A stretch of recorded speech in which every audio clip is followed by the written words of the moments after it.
राहुल गांधी ने bag pack कर लिया है, तैयारी कर ली है घर छोड़ने की। राहुल गांधी को सजा हुई, सजा के बाद सांसदी चली गई, घर चला गया, नोटिस मिल गया है। राहुल गांधी ने पूरी तैयारी कर ली है घर से निकलने की। उनके घर की तस्वीरें दिखाइए जरा। ये राहुल गांधी का घर है। राहुल गांधी तैयारी कर चुके हैं 12 तुगलक लेन के इस घर को छोड़ने की, लेकिन जाएंगे कहां? राहुल गांधी रहेंगे कहां? घर चला जाएगा तो अगली तस्वीर दिखाइए जरा। ये घर आप देख रहे हैं, सोनिया गांधी का घर, 10 जनपद। खबर यह है कि राहुल गांधी बैग पैक करके 10 जनपद आकर रहेंगे। लेकिन अमित शाह ने आज कहा कि कांग्रेस पार्टी कह रही है लोकतंत्र खतरे में है, लेकिन लोकतंत्र नहीं, परिवार खतरे में। सुनिए। खत्म, बाय बाय,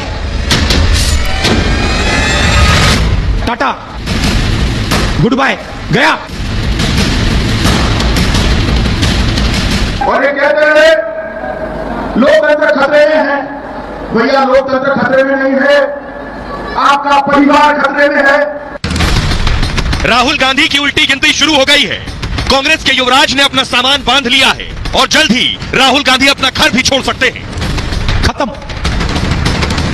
बाय बाय, टाटा, गुड बाय, गया। राहुल गांधी को 15 दिनों के भीतर बंगला खाली कर देना है। खबर यह है कि राहुल ने अपना बैग पैक कर लिया है और वो अपनी मां सोनिया गांधी के घर शिफ्ट हो सकते हैं। लेकिन शिफ्टिंग से पहले राहुल जो सियासी पैंतरे चल रहे हैं उस पर बीजेपी ने करारा वार किया है। सजा होते ही सांसदी चली जाती है, चाहे कोई भी हो।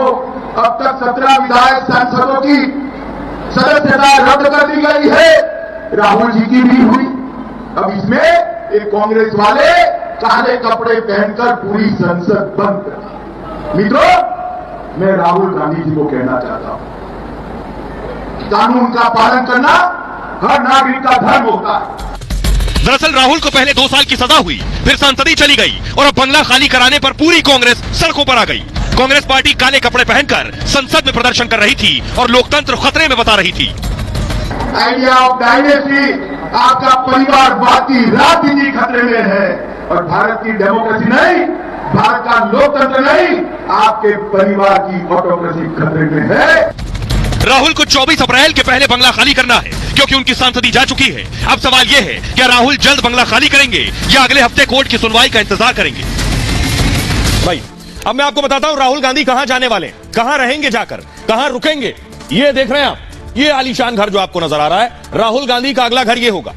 ये है दरअसल सोनिया गांधी का घर, 10 जनपद इसी को कहते हैं। राहुल गांधी अब बैग पैक करके यहां आएंगे। ये राहुल गांधी का जो अभी घर है उससे कितनी दूर है, दिल्ली में ये दोनों, मैं आपको दिखाता हूं कि कहां है। ये आप देखिए नक्शा आ गया। ये जो आप पढ़ रहे हैं नीचे 12 तुगलक लेन, राहुल गांधी अभी 12 तुगलक लेन पर रहते हैं और उसके बाद आकर बैग पैक करके 10 जनपद आ जाएंगे, यहां रहेंगे। दोनों की दूरी लगभग 2.2 किलोमीटर, यानी 2 किलोमीटर 200 मीटर की दूरी है जहां राहुल गांधी अब आकर रहेंगे। लेकिन मैं आपको दिखाऊं कि 10 जनपद किस लिए याद किया जाता है। अगली तस्वीर दिखाइए, गाड़ियों का काफिला जो आप देख रहे हैं। 10 जनपद में बड़ी बड़ी बैठकें होती रही हैं और इतिहास के पन्नों में 10 जनपद, इतिहास की तारीख में 10 जनपद किस तरह से दर्ज है, ये आपको बताता हूं कि 10 जनपद के अलावा और कौन कौन सी जगह है जिसमें राहुल गांधी रहेंगे। राहुल गांधी के रहने की संभावना है। कैम 1 काटिए प्लीज। आखिर राहुल गांधी के लिए जिस घर की तैयारी की गई है वो उनकी माता जी का घर है। ये घर जो आप देख रहे हैं ये है 10 जनपद। 10 जनपद राहुल गांधी का अगला ठिकाना हो सकता है ये घर। और 10 जनपद में रहती हैं राहुल की मां सोनिया गांधी। 10 जनपद बड़ा और बहुत पुराना बंगला है, देखकर आपको अंदाजा हो रहा होगा। खबर यह है कि 10 जनपद में ही राहुल गांधी आकर शिफ्ट हो जाएंगे क्योंकि यह बंगला उनके परिवार से सीधा जुड़ा हुआ है। सोनिया गांधी यहां 32 सालों से रह रही हैं। यह बंगला प्रधानमंत्री के बंगले से भी बड़ा है। जी हां, पीएम के बंगले से भी बड़ा है यह बंगला। इसका एरिया 15,000 वर्ग मीटर से ज्यादा है और जबकि प्रधानमंत्री मोदी का बंगला जो है, सरकारी बंगला, वो 14,000 वर्ग मीटर। केवल राष्ट्रपति उपराष्ट्रपति का बंगला इससे बड़ा है। इसमें 5 बेडरूम, 1 हॉल, 1 स्टडी रूम है और 1 डाइनिंग हॉल है, बड़ा लॉन है और सर्वेंट क्वार्टर भी है। इस बंगले में पूर्व पीएम लाल बहादुर शास्त्री रह चुके हैं। इसके अलावा और कई और बंगले चर्चा में हैं जहां राहुल गांधी जा सकते हैं। राहुल गांधी शिफ्ट हो सकते हैं इनमें। राहुल गांधी के पीछे खड़े केसी वेणुगोपाल, उनके बंगले में शिफ्ट हो सकते हैं। और केसी वेणुगोपाल राहुल गांधी के बहुत करीबी, बहुत खास हैं। कांग्रेस पार्टी में महासचिव की भूमिका में केसी वेणुगोपाल। अगला नाम देखिए उनके पीछे आ गए, प्रमोद तिवारी। प्रमोद तिवारी के बंगले में रहने की भी चर्चा है, हो सकता है वहां शिफ्ट हो जाएं। तिवारी राज्यसभा सांसद हैं, उत्तर प्रदेश से आते हैं। अगला नाम शक्ति सिंह गोहिल का है। शक्ति सिंह गोहिल के घर भी वो शिफ्ट हो सकते हैं। गोहिल फिलहाल राज्यसभा के सांसद हैं और गुजरात से आते हैं। एक और नाम है मल्लिकार्जुन खड़गे खुद अपना बंगला ऑफर कर चुके हैं राहुल गांधी को कि आइए मेरे घर रह लीजिए। खड़गे पार्टी के अध्यक्ष हैं इस वक्त। अब मैं तो ये वो लोग हैं, वैसे राहुल गांधी सेशंस कोर्ट से उम्मीद लगाए बैठे हैं कि जहां 13 अप्रैल को उनकी अपील पर सुनवाई होनी है, अगर राहत मिली तो राहुल गांधी शिफ्टिंग से बच सकते हैं, लेकिन इसकी उम्मीद कम है। अब मैं आपको दिखाता हूं, लेकिन राहुल गांधी के लिए सिर्फ यह झटका नहीं है कि घर जा रहा है उनका, एक और बहुत बड़ा झटका है। झटका यह है कि राहुल गांधी दरअसल पूरे देश को जोड़ने की बात कर रहे थे। भारत जोड़ो यात्रा दक्षिण भारत से ही शुरू की थी, लेकिन दक्षिण भारत में ही भारत क्या जुड़े, लेकिन पार्टी टूटती चली जा रही, पार्टी संभाले नहीं संभल रही। देखिए मैं दिखाता हूं, अगली तस्वीर दिखाइए, ये आप देख रहे हैं। आज पूर्व सीएम कांग्रेस के रहे, उन्होंने बीजेपी ज्वाइन कर ली। अगली तस्वीर दिखाइए जरा, किरण रेड्डी की तस्वीर राहुल गांधी के साथ आप देख रहे हैं। राहुल गांधी के करीबी रहे, कांग्रेस पार्टी से मुख्यमंत्री रहे। अगली तस्वीर दिखाइए जरा। इससे पहले एके एंटनी के बेटे अनिल एंटनी ने बीजेपी ज्वाइन कर ली। अगली तस्वीर दिखाइए।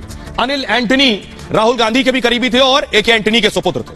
अगली तस्वीर दिखाइए, ये आप देख रहे हैं किच्चा सुदीप कर्नाटक के सीएम बोम्मई के साथ अब बीजेपी के लिए प्रचार करेंगे। अगली तस्वीर दिखाइए, किच्चा सुदीप कांग्रेस के ही नेता के करीबी रहे, डीके शिव कुमार के। तो ये जो हो रहा है कांग्रेस पार्टी के साथ, ये राहुल गांधी के लिए सबसे बड़ा झटका है।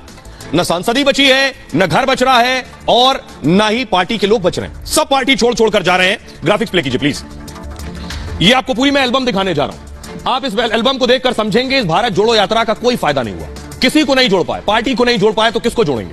पूर्व सीएम किरण रेड्डी कुमार ने कांग्रेस छोड़ दी और किरण कुमार ने बीजेपी का दामन थाम लिया।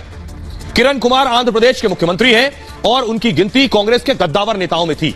अगला नाम देखिए, उनकी गिनती कांग्रेस के गद्दावर नेताओं में थी। मूव कीजिए से आगे। अनिल एंटनी, अगली तस्वीर आप देख रहे हैं। अनिल एंटनी ने कांग्रेस को अलविदा कह दिया और अनिल एंटनी गुरुवार को बीजेपी में शामिल हो गए। अनिल केरल कांग्रेस में बड़ी भूमिका निभा चुके हैं, वो केरल कांग्रेस की सोशल मीडिया के कन्वीनर रहे हैं। अनिल एंटनी पूर्व रक्षा मंत्री एके एंटनी के बेटे। अगला नाम, कर्नाटक में भी कांग्रेस की मुश्किल बढ़ गई है और film star Kichcha Sudeep BJP के साथ आ गए हैं। किच्चा सुदीप ने बीजेपी के लिए प्रचार का ऐलान किया था। सीएम बोम्मई के साथ प्रेस कॉन्फ्रेंस में उन्होंने यह घोषणा की। उनकी इस घोषणा से विपक्षी दलों में बौखलाहट है, क्योंकि उन्हें कांग्रेस का करीबी माना जाता था और बीजेपी में चले गए। जेडीएस ने उनकी फिल्मों पर अब पाबंदी की मांग कर दी है। जेडीएस ने इनके लिए चुनाव आयोग को पत्र लिख दिया है बाकायदा इसके लिए। सुनिए जरा, अधीर रंजन चौधरी कह रहे हैं जो कांग्रेस छोड़कर चला गया अब सब गद्दार हो गए। सुनिए।